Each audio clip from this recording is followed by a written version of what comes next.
Ayun mga kapatid, magandang umaga po sa inyong lahat at narito naman po ako at muling magbabalik upang may ihahatid na mga panibagong mensahe sa inyo.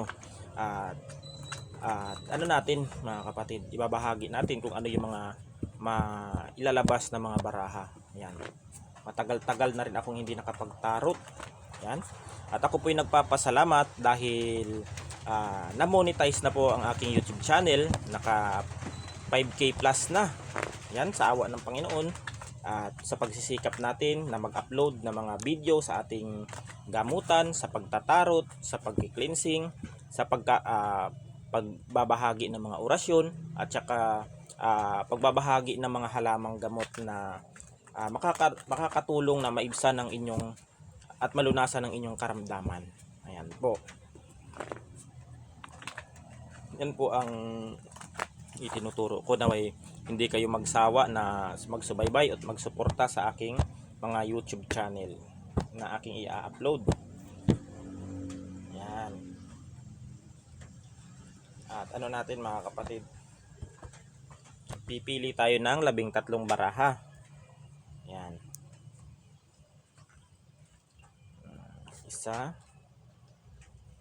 dalawa, tatlo, apat, lima, anim, pito,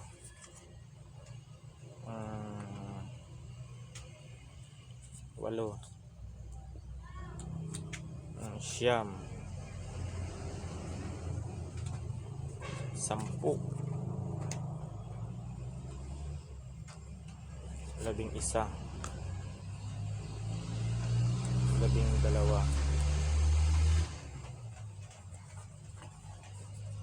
13,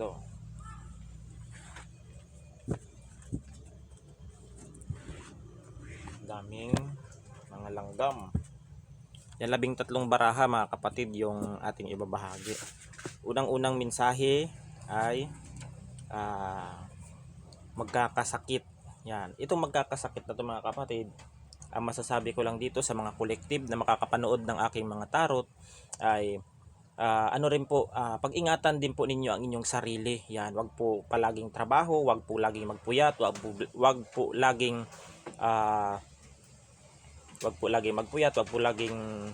ibugbog ang inyong sarili sa pagtatrabaho, dahil pag kayo ay maano diyan ay magkakasakit kayo mga kapatid. Pag lumala yan at hindi na maano ay magkakasakit kayo ng physical dito. Pag magtrabaho po kayo, wag po kayong i-relax po ninyo ang inyong sarili. Wag po ninyong i-focus ang inyong sarili o buhay sa pagtatrabaho, dahil magkakasakit kayo niyan mga kapatid. Ito yung mensahe, dapat i-relax ninyo ang inyong sarili. Bigyan din ninyo ng time upang ma-enjoy ang inyong mga bagay-bagay na na gusto ninyong gawin. Yan. Mag-travel ka, mag-unwind ka, o mag-bonding kayo ng inyong pamilya. Yan. Wag puro trabaho. Maraming mga nagtatrabaho, mga kapatid, na nagkakaroon ng sakit dahil napabayaan na ang kanilang kalusugan. Yan, yung iba hindi na nakakatulog, nagtatrabaho na lang, nag-overtime pag uwi, patutulog pagbalik. Na naman, magtatrabaho. Parang hindi na nila binigyan ng time ang kanilang sarili para magpahinga. Kaya nagkakaroon sila ng malalang sakit. Yan. Diyan na naglalabasan yung mga sakit na mga cancer. Wag naman po sanang maghumantong sa ganun. Hanggat kaya po, hanggat ay kailangan pwedeng agapan na para hindi lumantong sa pagkakasakit. Yan. Perfect timing mga kapatid. Darating ang araw, kung ano man yung mga pinapangarap mo o mga pinaplano mo sa buhay, darating ito mga kapatid. Hintay-hintay lang po. Yan.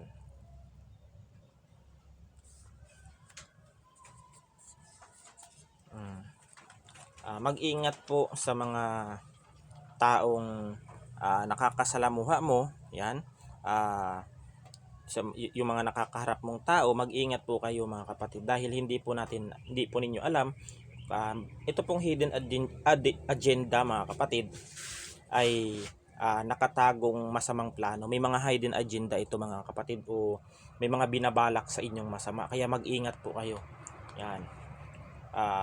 Wag po kayong basta-basta magbigay ng mga impormasyon na mga sa inyo, yung mga personal mong mga personal mong buhay.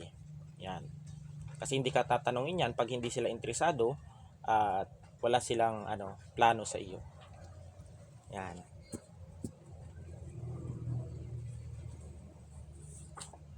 Kaluluwa. Maaring may mga namatay kayong mga mahal sa buhay na mayroong mga mensahe sa inyo. Itong kaluluwa na ito, maaring ang mga taong pumanaw na ito ay nangangailangan siguro ng dasal para magkaroon sila ng katahimikan. Yan. May mga kaluluwa kasi mga kapatid, pag hindi maayos ang pagpapalibing, hindi maayos ang pagkamatay niya, lalong-lalo na yung mga hindi yung mga nadisgrasya, yan, na pinatay o mga nag-suicide na mga tao, ay hindi po yan hindi po yan nagkakaroon ng katahimikan ng kaluluwa niyan. Kaya may mga mensahe itong kaluluwa na ito sa inyo. O maaaring mga mahal mo ito sa buhay. Yan, may iba dito na napapaniginipan yung kanilang mga mahal sa buhay na namaalam na unang sumakabilang buhay. Yan. Misunderstanding. May mga tao na sa inyo mga kapatid. May mga tao na siguro na hindi kayo nagkaunawaan, nagkaroon kayo ng samaan ng loob. Kaya minsan kaya dito kayo mga kapatid ay parang hindi na kayo nagpansinan, nagkaroon ng lamat ang inyong pagkakaibigan. Yan, kasi may mga misunderstanding kayo dito na nagtalo kayo ng walang kaunawaan. Yan.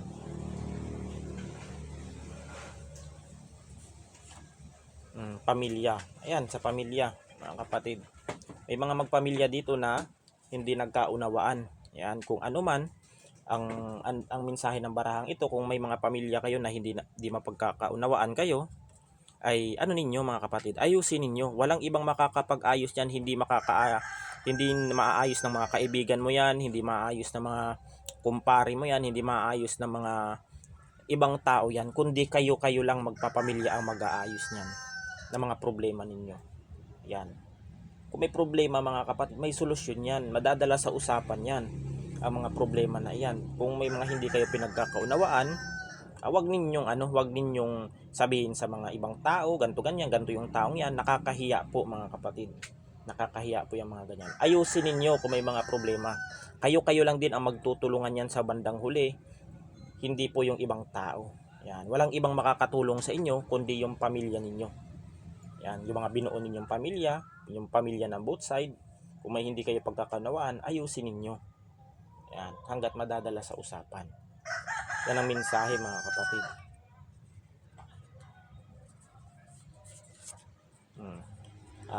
Ito, yung stop na ito, maaaring yung mga taong gumagawa sa inyo ng hindi maganda, siguro na pag-isip-isip na siguro nila na tumigil na. Paninira, pangungulam, pambabarang, kung ano man ang mga ginagawa sa inyong hindi maganda, ay maaaring titigil na siguro ito. Pero mag-iisip pa rin naman ito kung dapat nilang itigil o magpapahinga lang, o di kaya kasi marami talaga ditong ginawa sa inyo, paninira, pambabackstab, yan, tsaka paggawa ng hindi maganda sa iyo, yan, may nagalat na mga maling kwento.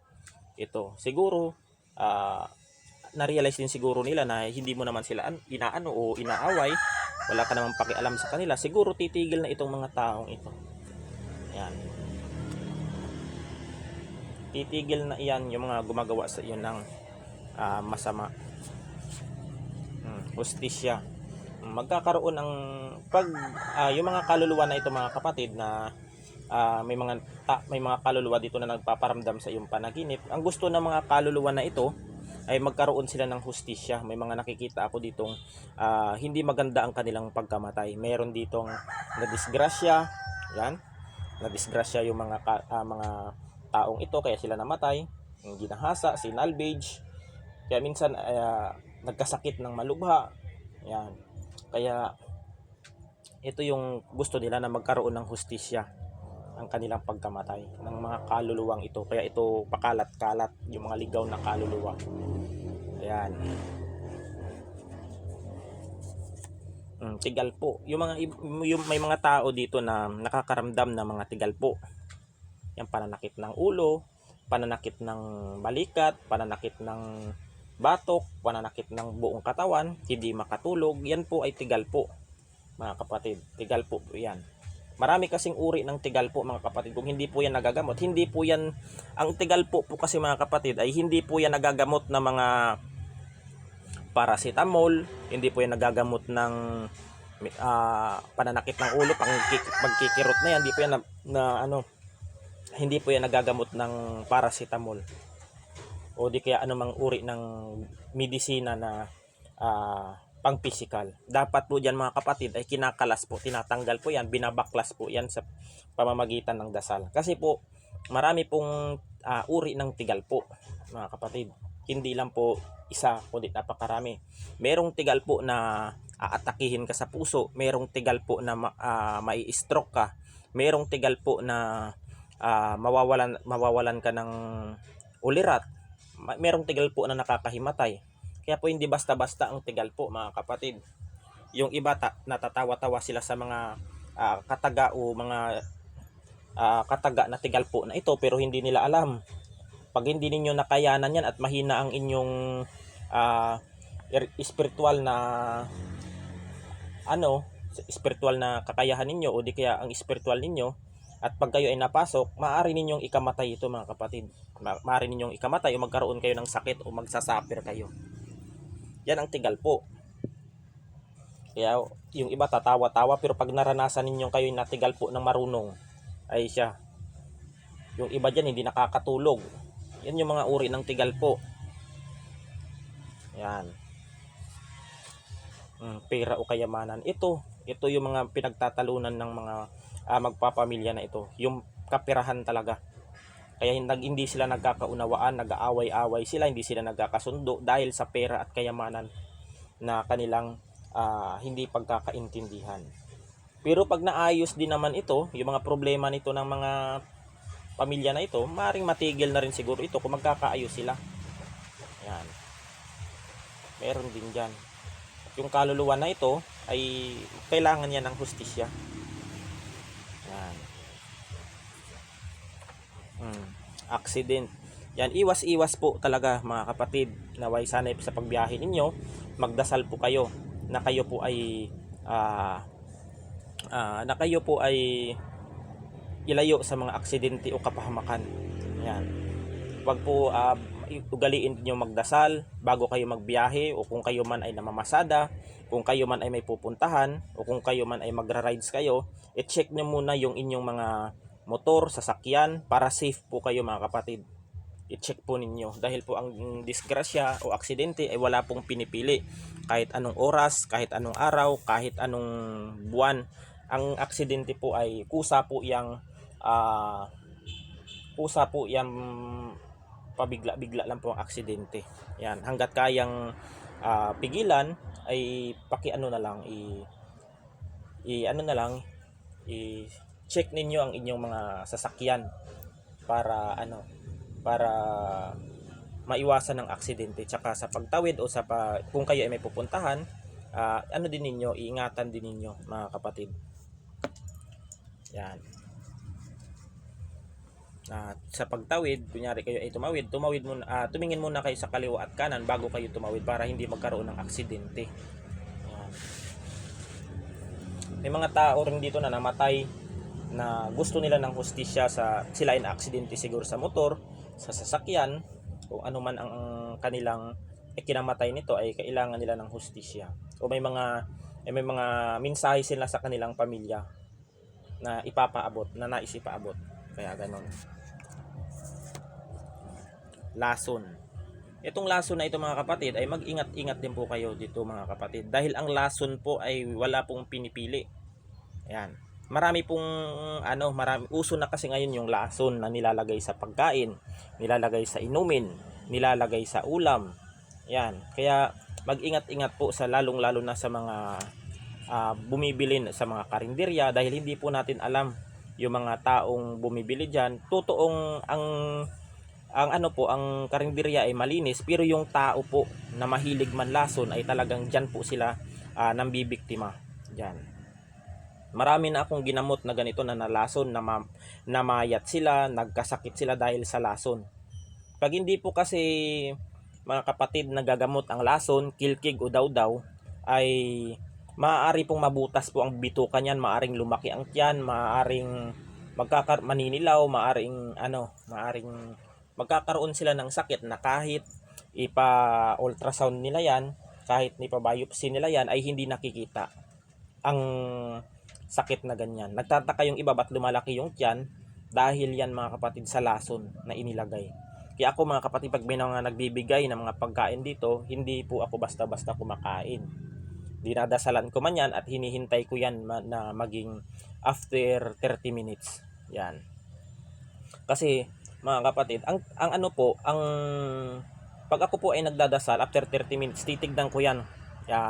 Sinusuri ko yan. Dinadasalan ko yan kung yan ba ay may lason o di kaya merong nilagay dyan na mga hindi maganda sa pamamagitan ng espiritual. Pag may lason po yan mga kapatid, madali bumubula po yan pag may lason yung pagkain. Pagkatapos mo dasalan after 30 minutes, bumubula yan. Yan po ay sign na may lason yan. Pero pag yan ay ginawa ng nilagyan ng espiritual, maaring ilagay dyan ang dasal sa pamamagitan ng pangkukulam. Maari pong after 30 minutes na dinasalan mo yung mga kapatid, ang ulam na yung kunyari ulam kung anong klaseng ulam na putahe binigay sa inyo na may nilagyan na pamamagitan ng espiritual, ay mapapanis po yun. Kung sa lason naman po mga kapatid ay bubula po yan, parang bumubula po yan pag may lason yung pagkain na dinasalan ng isang may alam sa mundo ng espiritual. Bubula po yan. Pero pag yan ay pagkain na merong kulam, kasi meron dyan mga kapatid na dinadaan yung kulam sa pagkain. May hinahalo yan. Tapos pag nakain po yan ng kanilang na gusto nilang biktimahin, yung mga pagkain na yan, madali na mga kapatid na magkaroon ng koneksyon yung mangkukulam at saka biktima. Kaya madali na niyang magawan ng masama yung taong gusto nilang salbahihin. Ayan. Marami pamamaraan yung mga taong gumagawa ng mga ganyan sa mga panlalason na yan. Marami na rin akong nagamot niyan. Marami na rin akong napagaling sa mga taong nalason. Yan, kaya sa mga pagkain, sa mga inumin, mahilig mista, ay dapat din po, iwasan din po natin. At mag-ingat din po tayo sa lason. Dahil pag yan po ay nakain ninyo o nainom ninyo, ay talagang magkakaroon kayo ng hindi mo mawaring karamdaman. Yang lason na yan. Kaya ako ay maingat ako sa mga lalong-lalo na nang simulang naging manggagamot ako, maingat ako sa mga pagkain. Yan, dahil hindi natin alam yung mga natin, yung mga kasama natin, lalong-lalo na yung mga dayo na may alam, ay talagang mabibiktima ka. Yan. Itong garapon. Ang garapon na ito mga kapatid ay maaring may mga tao dito na nakuhanan siguro ng gamit. Yan, maaring na nakuhanan ng gamit tapos nilagay sa mga garapon kung saan-saan na para kayo ay pinsalain. Yan. Nakuhanan kayo ng gamit. Anong dito?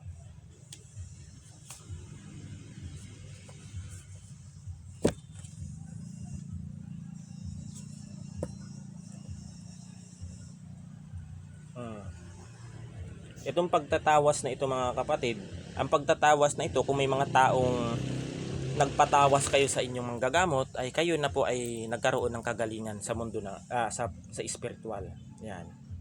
At kung kayo ay nakakaramdam ng sakit na hindi niyo maunawaan, ay kailangan po ninyong magpunta din sa doktor kung natanggal na ang espiritual na sakit ng inyong karamdaman. Yan. Itong good news. Ang good news na ito mga kapatid, balang araw ay magkakaayos din kayo ng inyong pamilya. Ito ang good news mga kapatid. Yung hindi niyo pagkakaunawaan ng inyong pamilya ay balang araw magkakaayos din kayo. Yan yung magandang mensahe o magandang balita. Yan. Walang ibang tutulong sa inyo mga kapatid kundi ang pamilya lang. Pisces at water sign.